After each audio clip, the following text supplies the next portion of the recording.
ఏలి కుమారులు యెహోవాను ఎరగని వారై మిక్కిలి దుర్మార్గులై ఉండిరి. తండ్రి బాగున్నాడు, పరిచర్య చేశాడు, సేవ చేశాడు, కానీ పిల్లల విషయంలో విఫలమైపోయాడు. ఈ రోజు ఇదే పరిస్థితి ప్రతి కుటుంబంలో ఉన్నది. ఏలి తరములో ఒక్కడు కూడా యవ్వన ప్రాయము చూడకుండా నాశనం అయిపోయారు. ఎందుకో తెలుసా? వాళ్ళ తండ్రి చేసిన నిర్లక్ష్యము వలన. రేపు మన పిల్లలు ఎలా బ్రతకబోతున్నారో ఒకసారి ఆలోచించండి. పోయి అన్యుడిని పెళ్లి చేసుకుంటే వాళ్ళ నుండి వచ్చే తరం ఎలా ఉండబోతుంది ఒక్కసారి ఆలోచించండి. ఎందుకంటే ఎలా తయారయ్యంటే యవ్వనస్తులు, నా ఇష్టం, నేను ఎవరిని ప్రేమిస్తే వాడినే పెళ్లి చేసుకుంటాను. ఎందుకు?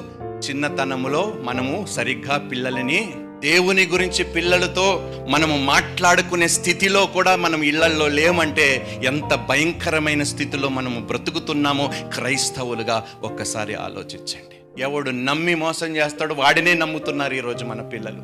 ఎందుకో తెలుసా? మంచి ఏంటో చెడు ఏమిటో, దేవుని ఎడల భయభక్తి ఏమిటో చిన్న వయసు నుండి మనం చెప్పటము, బోధించటము మర్చిపోయాము, మానేసాము. కాబట్టి అందుకనే మన తరము, మన కళ్ళ ముందే మన తరము భ్రష్టు పడుతుందయ్యా.